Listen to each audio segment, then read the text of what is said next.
right, ladies and gentlemen, welcome to another episode of the Irrational Confidence Podcast. We're talking college football, and it's week number 7. We're into Halloween season. It's that scary time. But the thing that's not scary, the man that was the understudy for Jack Skeleton in The Nightmare Before Christmas, my co-host, Fresh. Fresh, how you doing, buddy? That's how I made my 1,000 stuff. Doing well, buddy. Can't believe it's week 7. We're heading into the 15th of October. It's just unbelievable. And you said scary. There's a lot of teams right now that are out there for scary for good and bad reasons. But really excited to look at this week and what we have in store ahead of us. Yeah, so interesting week coming up here. We have some very intriguing matchups, a lot of things to watch out there. Some teams that are sitting there on a bye. We have teams that are kind of in that prove it where we're going to learn a lot about the teams at this midway point. We're going to be learning whether or not they are truly contenders in their respective conference or if they're going to get to that next level. Are these going to be New Year's Six-Day Bowl teams or could they even contend for that college football playoff? We're only about a month away from that initial ranking. That's the thing that each of these teams are working for. Are you setting yourself up for that college football playoff ranking? But we'll have enough time to get into that over the next month. Let's get into these games here, Fresh. Fresh, where are you going first? We're going to take it to Doak Campbell Stadium in Tallahassee, Florida. The game formerly known as the Bowden Bowl. Clemson quietly has been one of the most impressive football teams that we talked about even before recording, but thoroughly from start to finish, the way that they are playing and destroying bad teams. They're not letting bad teams sort of hang around in the third quarter and have it be suspect and then finding ways to put it away. They're doing it from the very get go, like they did Georgia Tech. The opening week, they came out on fire and they've played like that every single week since then. They had the great game versus Wake Forest, going back and forth at overtime, finally getting a road win there and squeaking that one out. They had their revenge game at home, taking out NC State. They played solid, and every other game outside of that, they have owned from start to finish, completely dominated. And it really has not been the defense. We all talked about how lauded that defense was. I know we had 3 members of their team on yours or I's all preseason all Irrational Conference team. And the defense actually has not been playing up to the expectations that we've had or anyone in the country had. But the offense has actually been the side of the ball that's playing at a much more impactful level. DJU has been, I think, I'm the same guy. I mean, 14 touchdown passes, 2 interceptions, over 1,400 yards passing. Been very, very smart with the football. Last year at this time, he had still had some turnovers, still had completion percentage issues. Wasn't stretching the field, wasn't getting help from the receivers. This year, he's getting it. He's also getting help from much more from Will Shipley, who's actually being healthy. He's really becoming a force in the offense. His 8 touchdowns already and over almost 500 yards rushing. Those pieces right there, they did not have at this level last year. And you're seeing that take the next jump. Last year, the defense was sort of finding ways to win and keeping them and squeaking them by. Um, and obviously, they didn't have enough offense to beat NC State or Georgia at this point last season. This year, they've had the offense to overcome the Wake Forest, overcome the NC States, and really make a statement in every other game the rest of the way. That's been the most impressive thing. And you look at this game right here versus Florida State. It's another road environment. Florida State's shown some life this season. The past 2 they've lost, though, unfortunately, to NC State and Wake Forest. It could have been a bigger game for them. They're in that back end of their three game run where they are they're trying to find their identity again. They played well to start the season.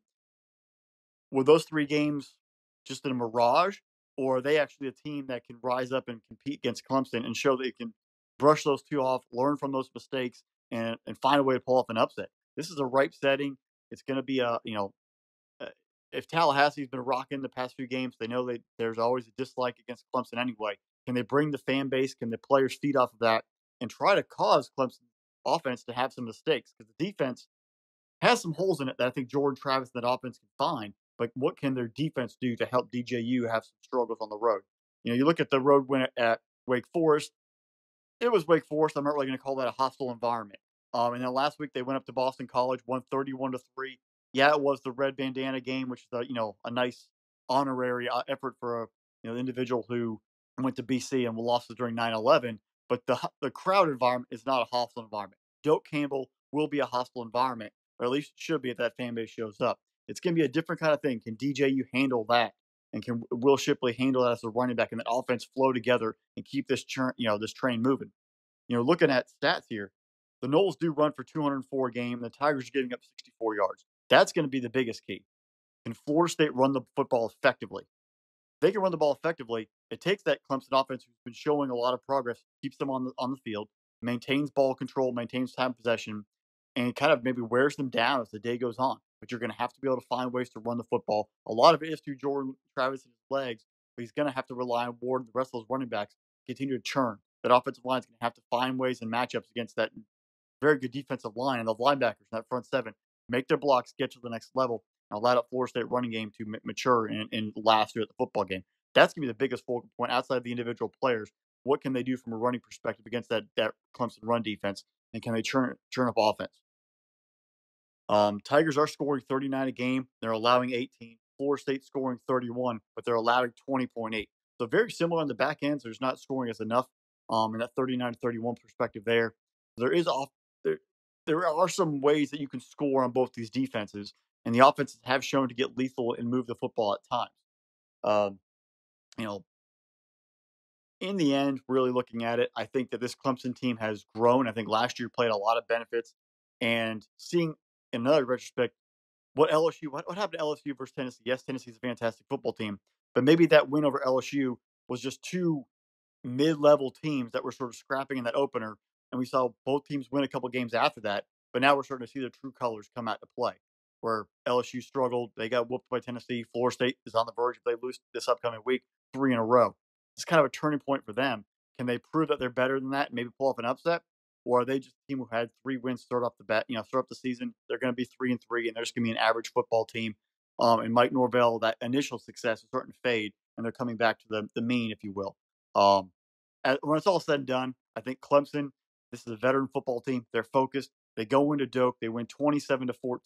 They take care of business and keep pushing toward an ACC title game bid and potentially a New Year's Six or a playoff bid. Yeah, it's going to be an interesting matchup here. We're going to learn a lot about the Seminoles. I think that if Florida State plays this one close, then we can say that Florida State's on the right track. But if not, it's just an easy front end of their schedule. And when they face some talented teams, it's not up for them.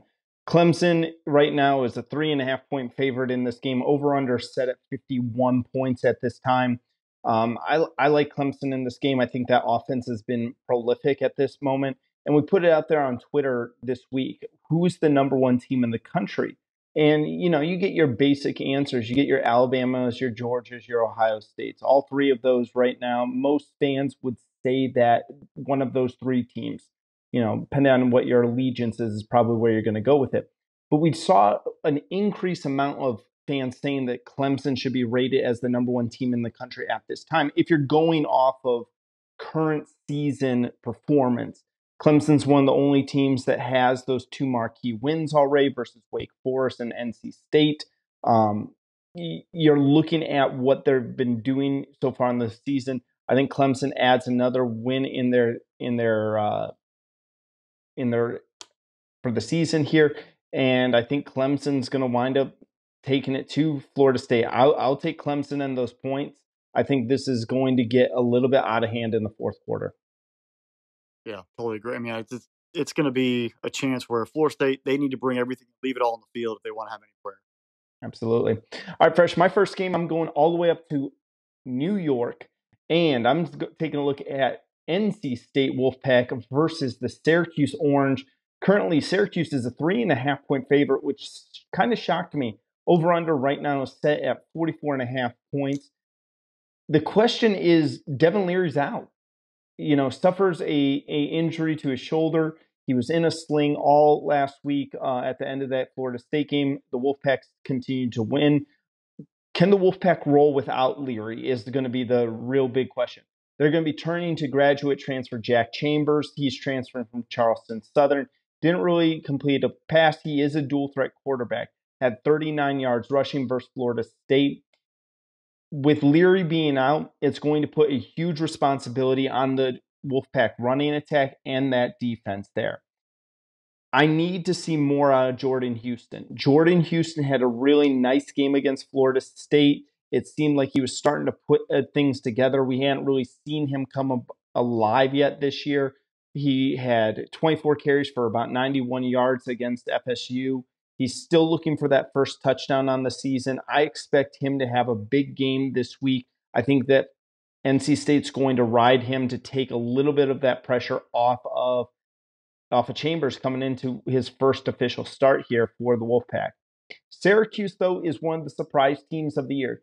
This team reminds me a lot of Wake Forest last year with Sam Hartman, and that's how I kind of look about Garrett Schrader. He's done a good job taking care of the football. He's got 10 touchdowns on the year, only 1 interception, and he's completing 71 of his passes. He's taken 13 sacks, little concerning there, but I've been really impressed with him. The question, though, that I keep having about Syracuse is how good is Syracuse actually? I mean, they played Purdue. Purdue's an okay team in the Big Ten. They're not great. They're not terrible. They're okay. Um, you watch how Syracuse plays, and they look really good against the competition that they're playing. But are they playing down? Are they playing up? Like where is this Syracuse team really been there? I know I talked a little bit about Schrader. You have a very nice running back. He's a nice compliment. Sean Tucker this year, 546 yards, 5 touchdowns on the season. He's done a really good job of taking that pressure off of Schrader, going and making sure that ground attack is really good. NC State this year has done a really good job shutting down the run. That defense does travel well. They went into Clemson a couple weeks ago, and they played great. Defensively, they played great. They couldn't move the ball offensively, but they played great. They played great defense, especially during that first half.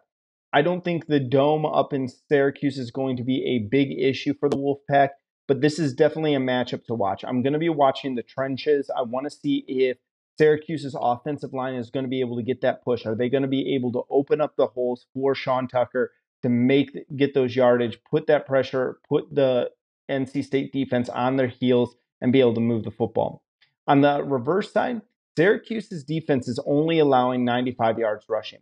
If NC State's going to kind of flip the script and rely on their rushing attack, they're going to have to do better than 95 yards rushing in a game here.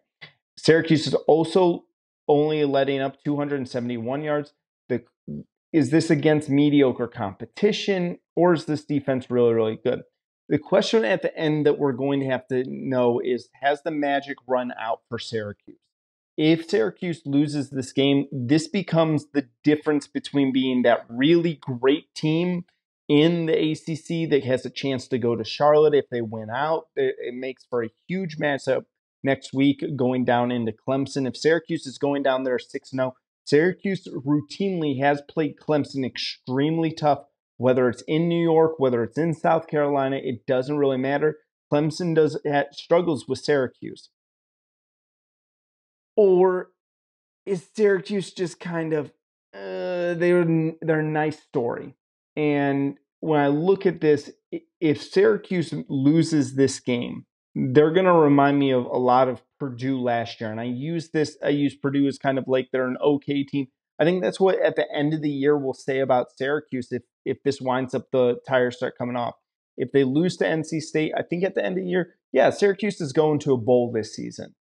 And at the end of the year, we're going to say, yeah, they had a nice season. They had a nice season. It wasn't a banner year. It wasn't competing for an ACC title, but it was a nice season for their fan base. That's where it's going to have to happen. This is that kind of turning point game here. If Syracuse pulls up the upset, if they can get some pressure on Jack Chambers, making his first start, shut down that rushing attack for the Wolfpack, this could be a long day in the dome for the Wolfpack then. I'm going to tell you this. I'm picking the team that I think is going to win the turnover battle, and I think I'm going to pick the team that's going to win the time of possession battle. I like the orange in this game really close, and I'm saying 1-2 point margin. I almost would be willing to take NC State in that 3.5. I think that it's going to be that close of a game, although that 3.5 scares me at home. There's one thought I had, though, Fresh. Sometimes when you lose a player like Devin Leary, it has a tendency to galvanize the team. and that team gets tough and they kind of circle the wagons, and no one circles the wagons better than the Buffalo Bills. And they say those things there, and the team comes together and they can win despite themselves, despite losing their best player. Is that the Wolfpack? I don't know. We're going to know after this game. Or does the magic run out for NC State and their season come crashing on down? We're going to know at the end of this game. I got Syracuse in a close one here. It's going to be a good one to watch up in the Dome. Well, you brought up a good point, galvanizing a team. If Leary was healthy and this team had just come off that stretch run of, you know, having to beat Florida State and playing the Clemson game and being on that emotional high, they look at Syracuse on the calendar, they're probably like, it's Syracuse. You have you have a letdown when you go up there to play them in the Dome. I actually think it's the reverse of the situation, though, because with Leary being dinged up and this team, they have the focus. Number one, Syracuse is undefeated. Number two, Leary's hurt. They have still a lot to play for because you never know if Clemson trips up somewhere, they have a chance to still be alive.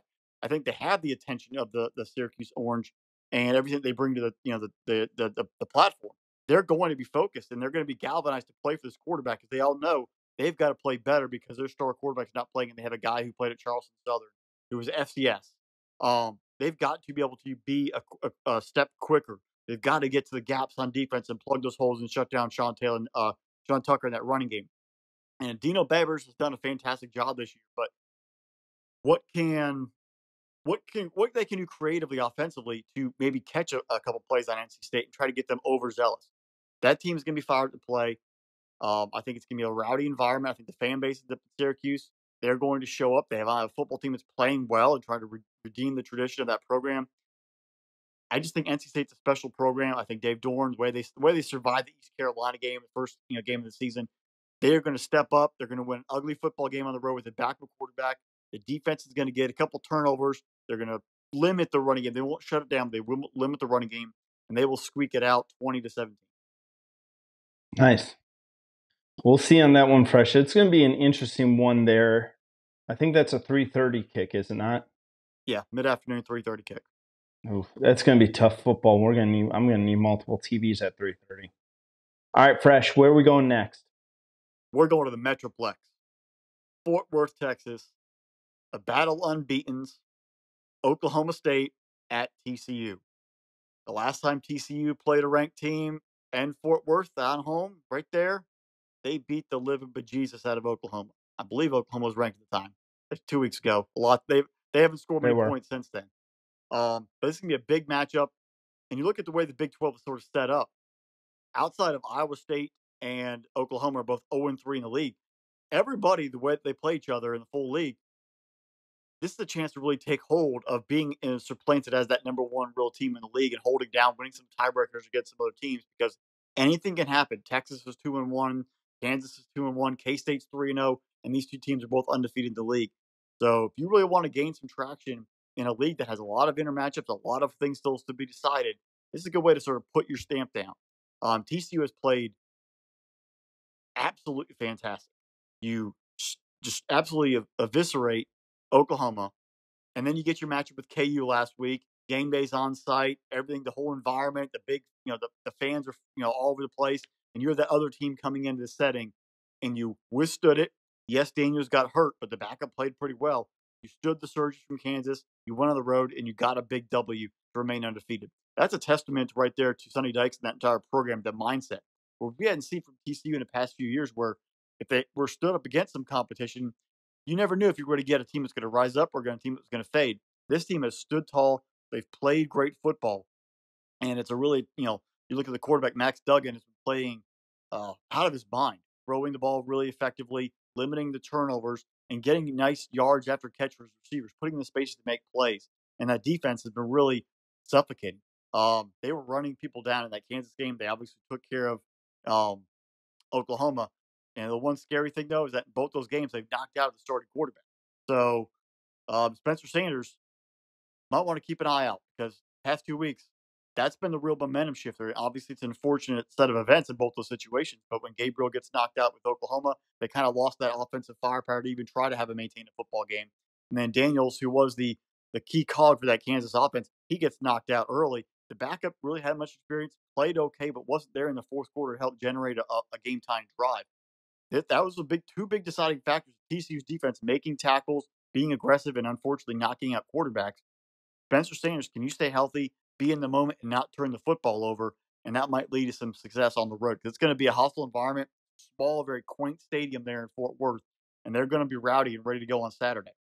Um, Spencer Sanders, you have 1,394 yards passing, 12 touchdowns, 2 interceptions. Like I said, Duggan's thrown 14 touchdowns and 1 pick.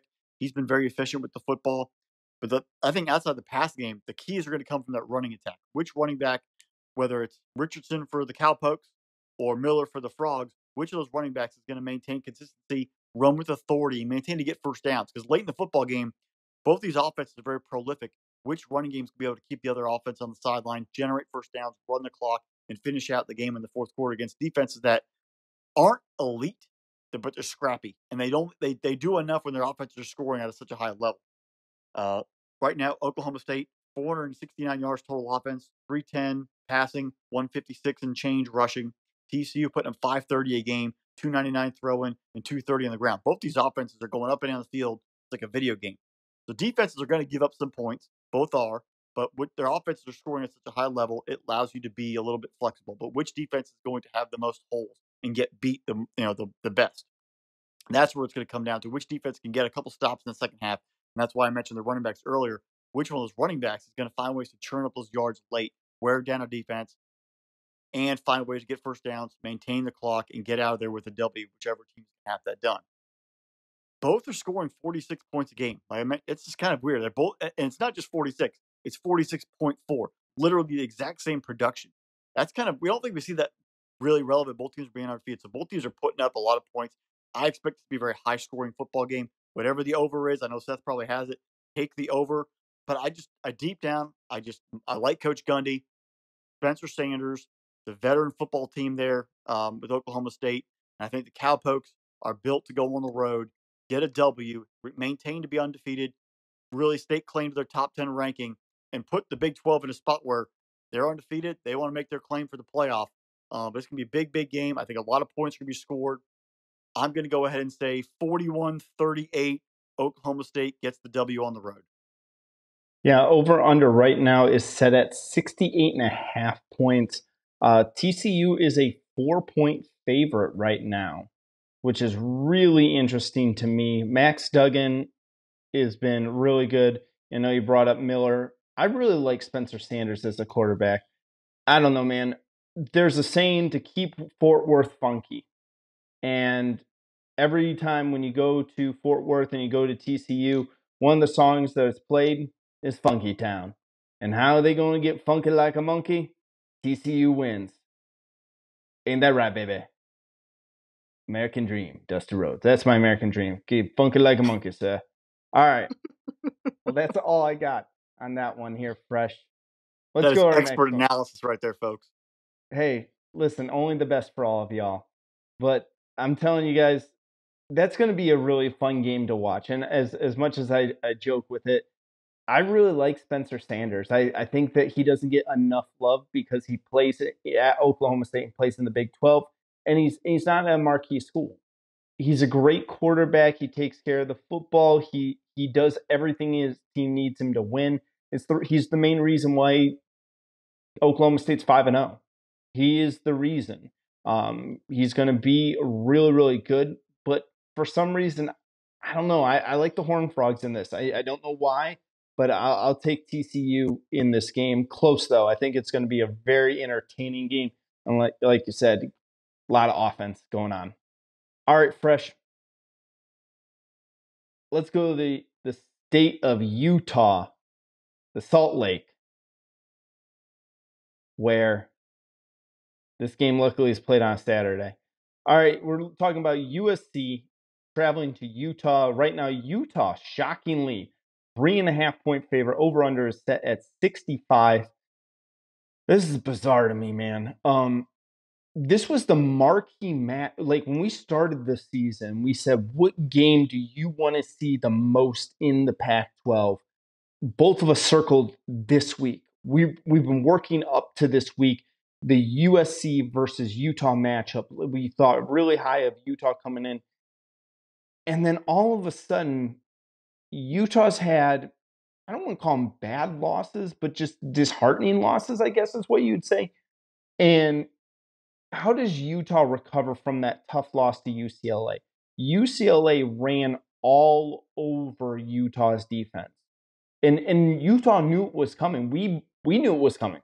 We talked about how DTR and Zach Charbonnet were going to attack the Utah defense on the ground to open up passes to Mike or to Bobo, and that's exactly what they did. Charbonnet ran for almost 200 yards on them.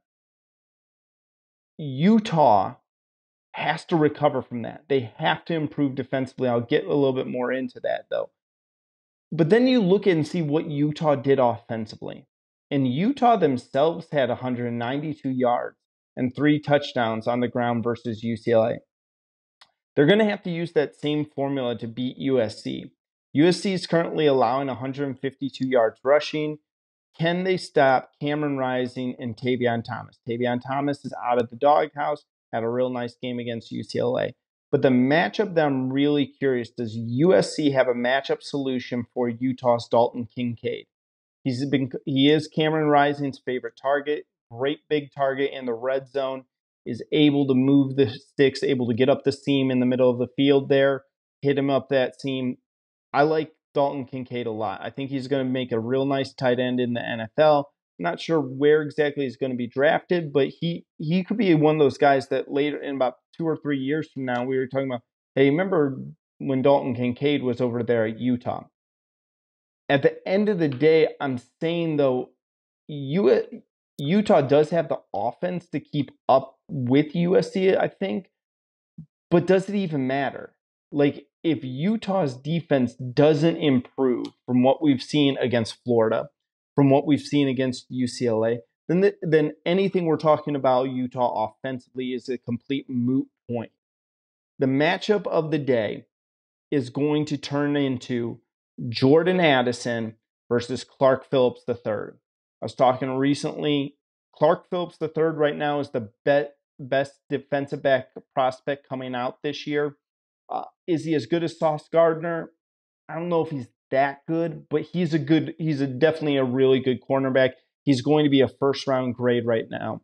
CP3 leads college football with 5 interceptions. He took another pick 6 back last week versus UCLA.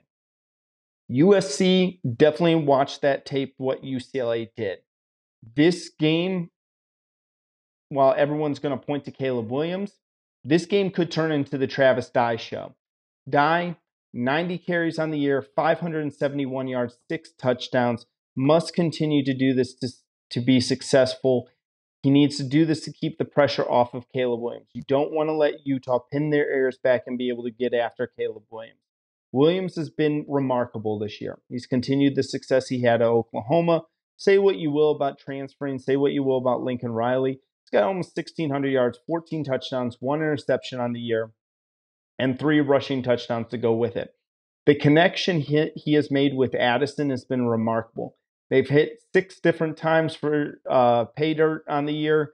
I like this connection a lot. Jordan Addison was the best receiver last year in college football. He's still showing that he is really, really, really good at football. And he's really good in this offense. The thing that shocked me, though, Fresh, when I started to dive in, it's easy to get into Utah's offense. It's easy to get into USC's offense. And we've known that Utah was a defensive school. But when I started looking at USC's defense, I was shocked that they have 24 sacks on the year. The guy that I'm most interested to see is, and I'm hopefully going to say this right, I'm going for a second week in a row where I say the Samoan name right, and I know that I'm going to have someone correct me on Twitter. So let's see if I can do this right. Defensive tackle Tuli Tuipulu has 7 sacks on the year. They also have 12 interceptions on the year as a defense. This is an attacking defense. They're going to get after Utah. They're going to try to create pressure. They're going to try to force Cameron Rising into making some turnovers. They'll give up some yards.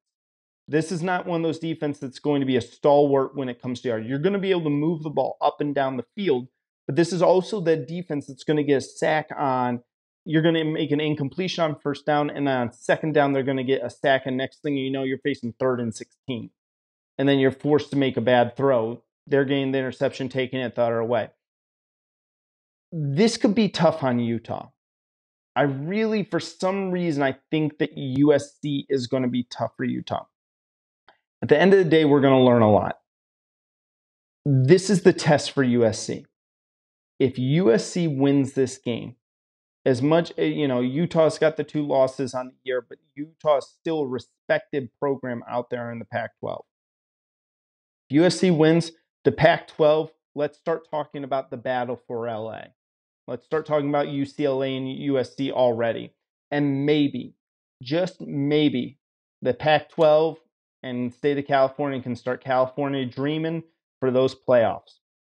If Utah loses this once bright season, I believe if I go back, I think I picked Utah to win the Pac-12. This once bright season is now starting to unravel. The wheels are falling off the bus. This is not good for Utah. If USC loses this game, then they're good still. They're still going to have a great year, but they're not quite there yet. Maybe next year is their year for USC. In the end, I saw a lot of things that concerned me. For some reason, something's wrong with the Utah defense. Something's not right. They got talent on that defense. You know what's wrong? I'll let you go into that here in a second. Something's up with the Utah defense. I saw it versus UCLA. They aren't the same team. I'm saying USC 31, Utah 21. Yeah, that defense, 2 words, Devin Lloyd. Yes, what happened, I thought, all right, the Florida game, sort of, whatever. It's the first game of the year. Things happen. Utah played well since then. They've been able to, beat, inferior teams, dominate. But on Saturday, sitting in the sports book, watching, tons of college football, I really focused in on this game because I had a lot of faith in Utah, we'll put it that way. And that faith was let down. But without having Devin Lloyd in the middle of that defense, they don't have that strong arm middle linebacker to shut down the running game. That linebacker runs sideline to sideline, put fear in the quarterback, wrap up the running back in the backfield. They don't have that explosive playmaker, and it's definitely a void. You look back watching the Florida film with Richardson and those running backs, and you see it exactly here with DTR and Charbonnet and the rest of those running backs for UCLA. They're getting on the edge. They don't have that linebacker who is, number one, inspiring his defense and getting them to be on the same page, but making those tackles and being that force on the field to stop someone. When you're running through a sieve and you don't have anyone really to grow up and take it and hold and be in charge of that defense and really be the leader, this is kind of what happens. They lose that integrity. They lose that strength in what they're known for. They're still trying to find it, but Devin Lloyd is such a player on that defense. It's very, very difficult to replace him. And they're starting to see in the physical football games with the mobile quarterback and speedy, powerful running backs. That's why they're not getting those tackles at the line of scrimmage or in the backfield, those disruptive plays that they need.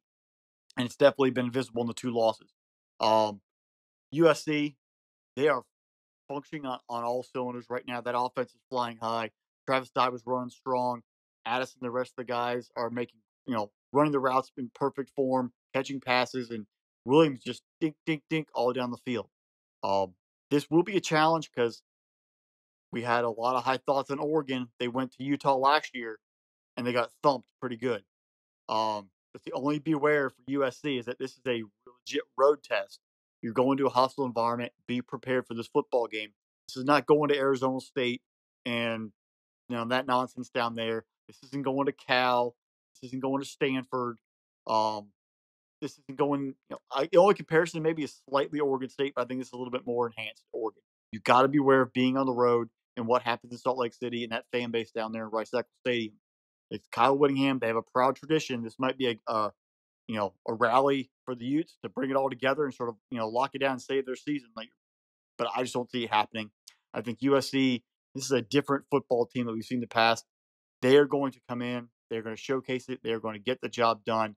And I say 34-20 final. The Trojans take care of the Utes and put the Utes on the back burner and really supplant themselves as the elite program and setting up the city of LA for a USC UCLA matchup a couple weeks from now, which will be potentially playoff implications going from there. All right, Fresh, let's go to our two games of the week. Let's travel north of the Mason-Dixon line, and let's go all the way up to the Glove State, Ann Arbor. Penn State Nittany Lions, number 10 in the country, traveling to the Michigan Wolverines. This is a noon kick, which really shocked me. Michigan is currently a 7-point favorite to the Nittany Lions. Over-under is set at 52 points at this time. Fresh, let's talk Nittany Lions versus Wolverines. Heck of a matchup. Well, I think that, it's the first road game out since they played Auburn. They went down to Auburn, went to the Plains, beat the living trash out of the Tigers there. This is a different environment, I think, because number one, they're playing a much better football team in Michigan than they played in Auburn. Road environments, hostile environments, crowd. I think the big house, is great. The Auburn crowd tried to support a terrible football team. They only did the best they could, but that thing got out of hand real quick. This is a different situation for Penn State going into the big house. It's an undefeated Michigan team who's playing pretty good football. I wouldn't say great football. There's definitely some issues there, but you've got to be perfect in this trip up to Michigan. You cannot mess around. We watched last year's game when you guys were in Happy Valley. The weather was bad. You guys made it ugly, and it was 17-14 or 17-10, but it was a very weather-impacted, defensive-heavy football game, and you made it messy, and you had a chance to pull off the upset. You had the crowd behind you. You kind of fed off of that, and you rallied and you played old-school Penn State football. You're going to have to do the exact same thing as an old-school Penn State team does going on the road. I mean, you bring your defense, you bring your running game. You've got to trust the veteran leadership of your quarterback, Sean Clifford, but not to make the mistake. You guys had a big road trip last year in October. You went to Iowa. Things were great. You were undefeated. Quarterback got dinged up, and you eventually unraveled in the second half and you lost the football game. This is the exact same situation. But at that point, we didn't know if it was Penn State truly legit or were they a mediocre football team. Where were they at? This is the exact same program, connection point. You're undefeated. Your first big road game in the conference, an undefeated team you're playing at Michigan. Can you rally? Can you, function? Can Singleton run the ball strong? Can that Penn State defense get some lockdowns? Can Clifford make plays, especially on third down, to keep the ball moving, find a way to get points on the board? You're looking at it. You have 4-point, season opening win at Purdue and a 17-7 win last week versus Northwestern. Outside of that, you played some cupcakes, and Auburn's a cupcake. They're terrible. We really haven't seen that Penn State dominance that we've seen in the past. It's been a very scrappy, find ways to win games in the fourth quarter. On the other side, the last couple games for Michigan in conference play, they started slow versus Maryland at home. They had you got the muff kick of the opening kick, but then they let Maryland take the lead, and they kind of battled around, let them hang around. And then Maryland, Michigan played Indiana last week. They let Indiana sort of mess around. I took the Michigan Wolverines to cover the 22.5. They only won by 21, but those two touchdowns were very late. Indiana was in the football game the entire time.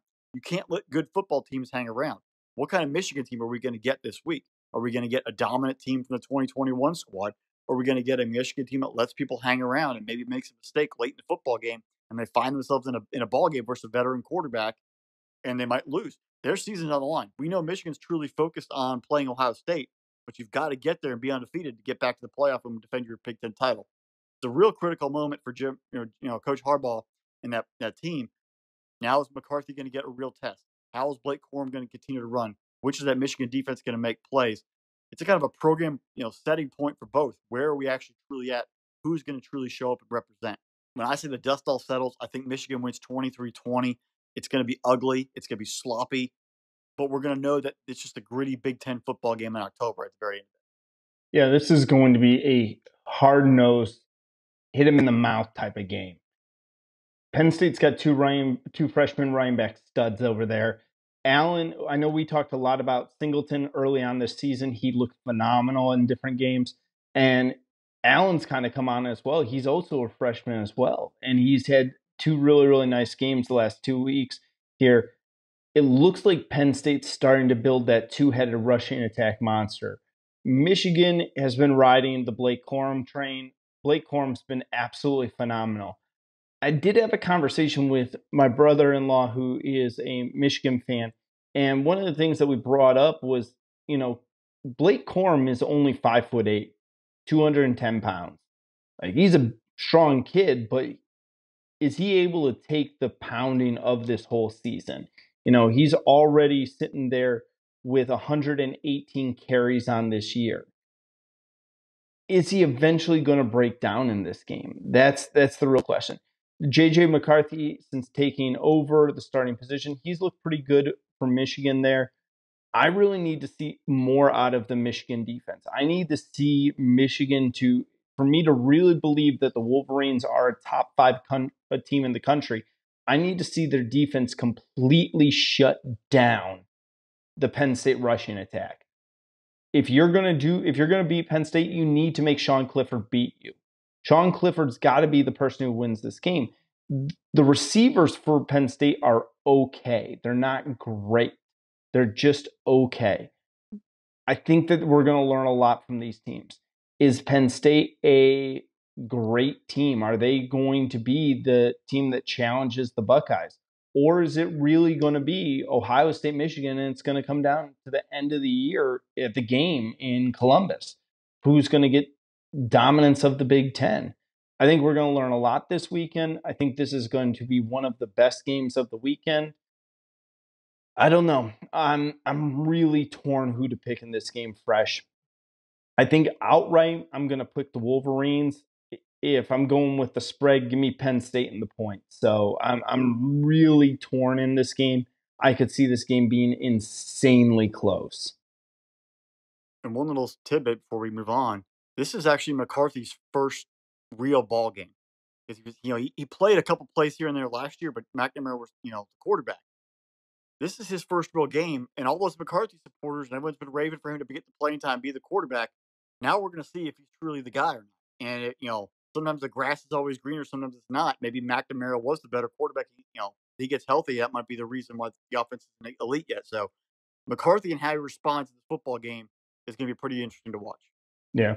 And is this Michigan defense as good as it's been advertised so far? Like, we look at Michigan, and the only team that I would say that is half decent is really that Maryland team.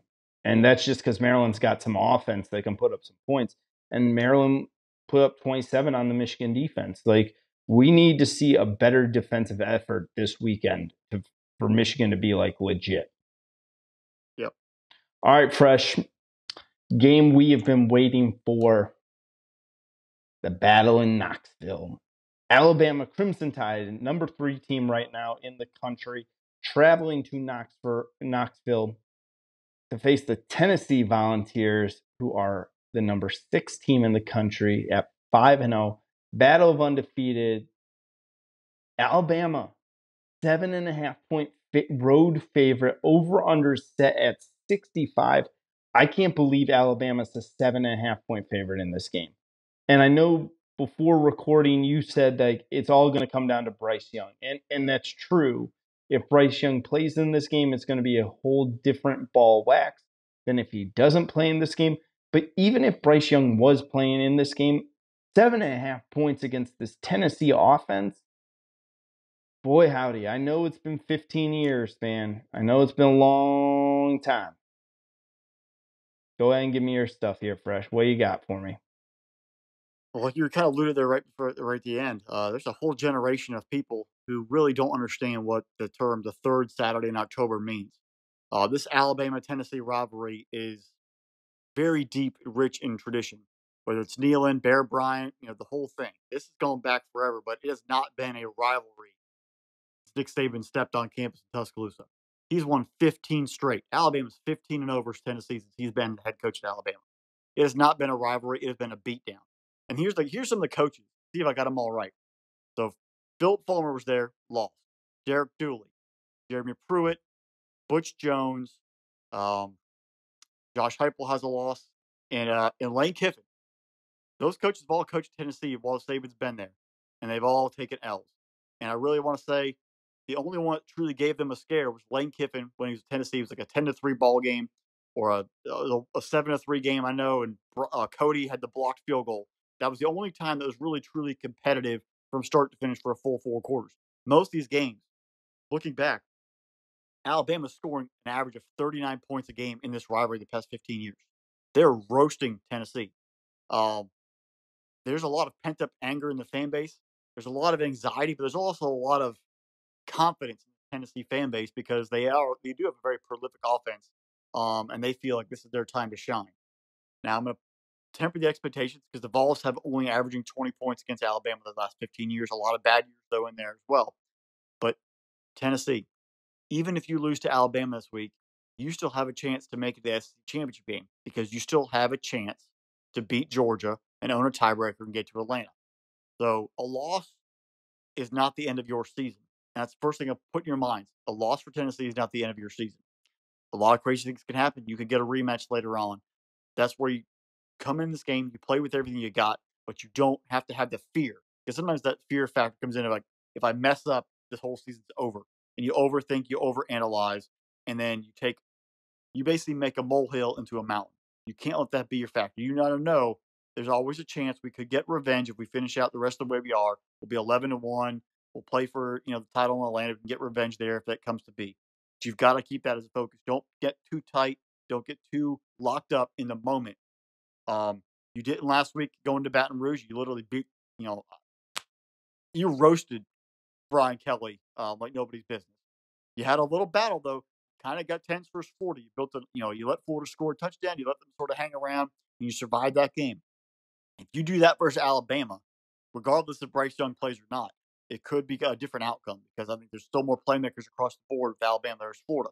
You've got to be able to be confident, play with strength, but do not overdo it. Do not tense up in the moment, or you will end up losing, and the game could spiral out of control. If for all those veteran players on that team, look what happened last year when the Georgia Bulldogs came in. There was talk all week about Tennessee is going to beat Georgia. They're the team that's going to put up points. Blah blah blah this and blah blah blah that. Scored 17. You didn't score in the second half, and you got routed 40 something to 17. You can't let that happen versus Alabama. You can't get too cocky because then you do, it just spirals out of control and you have no way to stop it. Alabama's going to come in, they're going to run the football. Whether Bryce Young plays or not, they're going to run the football. But if Bryce Young does not play, there's a big difference factor. The backup quarterback we've seen the past couple of weeks lets the ball go a lot. He does not control the football. He holds it out in one hand. He had 2 fumbles versus A&M, which cost him a lot of points. He starts letting the ball float around. You have a chance for those scooping scores, those transitional plays that do allow you to take momentum of being a kneeling and carry it to a touchdown, carry it to a lead, carry it to a ball game. You've got to be able to play fast, smart, and aggressive on defense to force Alabama into situations. The Alabama passing game has not been as great this year as it's been in years past, but that running attack with Gibbs has been very lethal. You've got to attack the line of scrimmage. You've got to show improvement on the defensive side of the football. That was the one thing that's been lacking there in Knoxville for the past couple of years. Offensively, do what you need to do, run the football, hit your intermediate passing game, and keep everything away from Dallas Turner and Will Anderson. Do not let those 2 linebackers be impact players. If they are getting after Hooker and keeping in the pocket and getting sacks, it's going to be a long day for Josh Heupel and that entire Volunteer Nation. You've got to be able to use them and use their speed and aggressiveness against them. Find plays underneath. Keep the shallow, rub routes. Put your players in space. You don't have to hit the 80-yard touchdown every time. Use the field like Heupel wants it. Sideline to sideline, goal line to goal line. Use the full length of it to make sure you maximize the space. But you've got to be smart and aggressive. Don't let one turnover, if you do have one, become 2, become 3, become 4, because then that's also how Alabama gets you. They play a full quarter football game. As a Georgia fan, you might think you have them after 3 quarters. In that 4th quarter, it sort of stumbles out of control. You have to play a full 60 minutes, turnover-free football versus Nick Saban and his defense if you ever want to have a chance to win. I think this is Tennessee's best chance in a long, long time, since probably Peyton Manning was on campus, to beat Alabama. But deep down, I think Bryce Young's still able to play this week. I just can't go against them. I think Alabama wins by 3. It's going to be a tight football game. If Bryce Young plays, Alabama wins by 3. I'm going to say 27-24. So, Fresh, back in the day, as I said earlier about the American Dream Dusty Rhodes, there was a promo that he did back in 1985 called Hard Times, and about how Ric Flair had put hard times on Dusty Rhodes. Alabama has put hard times on the Tennessee Volunteers. For 15 years, they put hard times on Tennessee. Now, Tennessee might not look like the athlete of today. Their bellies may be a little bit bigger. Their heinies may be a little bit bigger, but they bad men. They bad guys over there in Knoxville. I thought that this was a special Tennessee team, man. I thought it was a very special Tennessee team. Cedric Tillman is coming back. All reports are looking like he is going to play. That is a huge return for the Tennessee offense. They are a different team with Cedric Tillman out there, along with Jalen Hyatt and Brew McCoy. It's interesting because I look at this team, and I went back and I looked for a second there. I went back to the Texas A&M game. I couldn't believe what I was seeing. Haynes King, 253 yards passing and 2 touchdowns on this Alabama defense. There is no way Haynes King should have even those type of numbers against an Alabama defense in Tuscaloosa. Not like this was in College Station. In Tuscaloosa, Haynes King should not have performed that way. Evan Stewart, 100 yards receiving for the Aggies last week. I don't know, man. I think that there's some weak points I think there are some kinks in the armor. I think that this Alabama team, they've been so good in the regular season. What we've missed in the last couple of years is Alabama getting that upset, being upsetted in the regular season. It always felt like it was a weird team that did it. It was either a Mississippi State or an Ole Miss, or they went toe-to-toe with LSU. This game reminds me of an LSU-Alabama game, old school of those two, even though I'm only talking like 5 years ago. They're going to pound the football. These guys are going to go blow for blow. This is a heavyweight fight. There's going to be haymakers. I can use all these different analogies to make you understand out there that this is going to be one heck of a football game. I am right now going to say, up until this point, we are 7 weeks in. This is the best football game of the 2022 season. Hendon Hooker. Right now, if outside of a guy by the name of C.J. Stroud, Hendon Hooker is my second for the Heisman. There's some other guys out there that you could argue that are a little bit more deserving, what have you. I think Hooker has been just that good this year. 10 touchdowns through the air. He's adding 3 more with his feet. He has just been absolutely phenomenal. Hasn't thrown an interception yet. I'm probably pretty sure he's going to throw one in this game just because I said that he hasn't thrown one yet. I'm going to jinx him like that. But the difference is that this isn't a 20-year-old kid. This isn't a sophomore or a junior going up against the Alabama defense. This is a grown man. He's 24 years old. He's in the second year of Josh Heupel's offense. He's a mature gentleman who has control over how he prepares for this game. He's preparing like he would prepare for an NFL defense. If you're going to beat Nick Saban, this is how you're going to have to do it. They're going to have to continue to run the ball. They're going to have to go with Wright, Small, Hooker. All 3 of them are going to have good rushing attacks during this game. They have 13 rushing touchdowns between the 3 guys I just named right there. The only question I have is is your defense up for the challenge? Is your defense ready to go toe-to-toe with the great one? To be the man, you have to beat the man. I quoted Ric Flair and Dusty Rhodes from the 1980s. Dusty Rhodes never cleanly beat Ric Flair. Always some screwy finish. I could see this game getting real weird at the end here, man. I really am going to say this. I was high from day one. Actually, let's go even further back. At the end of last season, I was super high on the Tennessee Volunteers. I'm rolling with the Vols. I'm rolling with Rocky Top. I'm saying that they're going to pull the upset. This is going to be the game that Tennessee finally says, we're here. We're going to be a major force in the SEC. They win this game, And all of a sudden, that matchup with Georgia is a huge monster game for the SEC East. I mean, if they win this game, let's really start getting ready for that Georgia-Tennessee matchup. And that's going to be a hell of a game. That's going to be a hell of a game. If Tennessee loses this game, they're a really great team, but they're not to the level of Georgia and Alabama.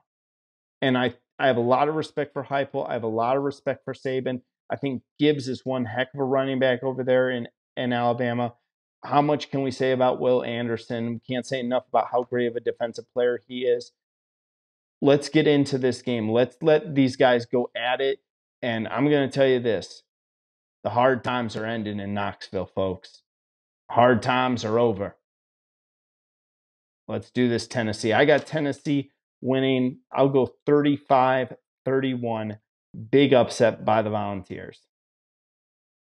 You know what? If that upset comes true, two teams from Mississippi be sitting in pretty good shape to make a run for a conference championship and have really potentially the chance to put away Alabama. You know, no one's been able to really truly do it lately except LSU in the West, but it puts them in a real tight spot to see if they have football teams to make a run at as well. It can make a real interesting November for the SEC for once. Like, I can't remember the last time that we truly had questions on who was going to be going to Atlanta. You know, it was already always pretty like, yeah, like there's a off chance that this team might not get there, but usually it's Alabama's going or LSU's going, and then Georgia has been mainly going. So it's cool to see. Hopefully, we'll see some new blood get into the mix because then it at least gets interesting. I don't know if Tennessee's fully ready. We're going to learn a lot, though. We're going to learn a lot from the Tennessee Volunteers this week. And Alabama, do they come together? Are they really the number 1, 2, 3 team in the country? Yeah, I think one of the last point is with Alabama getting up for that entire game, the whole Nick Saban Jimbo drama and having 8 o'clock kickoff and all the lights on you last week, and all the energy you had to get up for. Can they get that same intensity up for another big game the week after, or do they? Is there like an emotional, physical letdown after for that week, and really they get beat down by Tennessee? It'll be interesting to see how they respond in back-to-back weeks. Yeah, and we really are. We've talked a lot about both of these teams coming into the year, and this is what college football should be. This should be the type of matchups that we're getting. If you really want to kind of puff out your chest and say, we're the best teams in the best conference, then you're going to have to win these games. And what I always tell people, like Alabama and Georgia, they've been the king of the mountain in the SEC. Tennessee fans, you want to, and that's what I say, you want to chant SEC, SEC. What are you doing? You haven't won anything on your own. Stop riding coattails. It's your chance to put yourself at that table. So I can't wait for this game. All right, Fresh. You want to go into D3 football? Let's go D3 football. Oh, let's see. I don't even know if Mount Union's playing this weekend. They're going to beat the bye. They're going to cover the spread. They're going to cover the spread against the bye. Yep. I think that they probably bye week doesn't have a chance. Bye week doesn't ever have a chance. They have been on a roll. Although the game versus Heidelberg, Mount Union is playing Capital University. Oh, Capital U. That's going to be scary.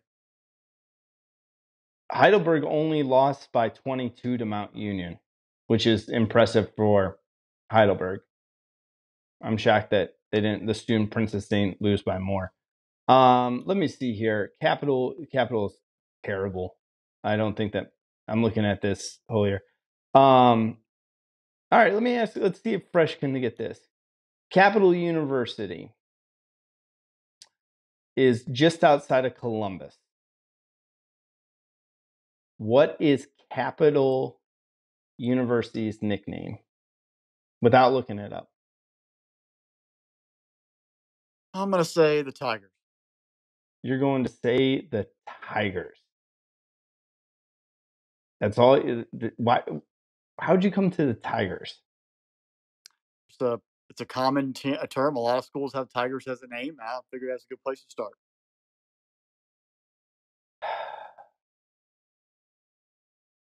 They're the purple. They're a color. Yes, Just the purple. they're the purple. What? They're the All purple. right, I'm speechless now. You got the I student I princess. You got the purple. Like, what do you people name your schools I in Ohio? Like, I places with don't random know. names. I don't know. I I didn't know that they're the purple. I had to look it up here real quick. And they're like, yeah, they're I would have thought like the statesman would have been, or the statespeople, or something like that would have been fitting, but not the purple. But the purple. to each his Well, own. the pride of the purple. Is it? I'm looking to see if it's got to be something. It can't. Sorry, it's the Capital Comets. There you go. So here, this is my problem with their website. Their website doesn't have anything with their logo on it of what their actual team name is. All it says on there is the pride of the purple. The pride of the purple. I'm like, you're a color, but they're The comments, actually, the capital right. comments, that kind of flows. I It's an like that. That's better. alliteration at least, but it's no. We are It's investigative reporters, folks. We have gotten to the bottom of this. yes, but it's not even on. Like I'm looking at like their field right now. I'm not looking for a comment or anything. Like, how would I get comment from any of this? They're D3. They don't really, the budget for marketing is pretty low for D3 football programs in the country. So That's always that's fun. probably the last thing. That's definitely the last thing on their agenda. All right, folks. Well, we've talked enough D3 football here. Mount Union's going to roll over the Capital Comets. There you go. Big game, though, at the end of the month. Ooh, Baldwin Wallace coming up in November. That'll be a fun one. All right, folks.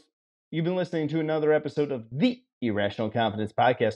We're part of Spinnable Sports, so make sure you're going to spinnablesports.com. Yep, that is spinnablesports.com for all your sport needs right there. I want to give a special thank you to our producer, Drew. Without him, none of this is possible. So big special thank you to him right now.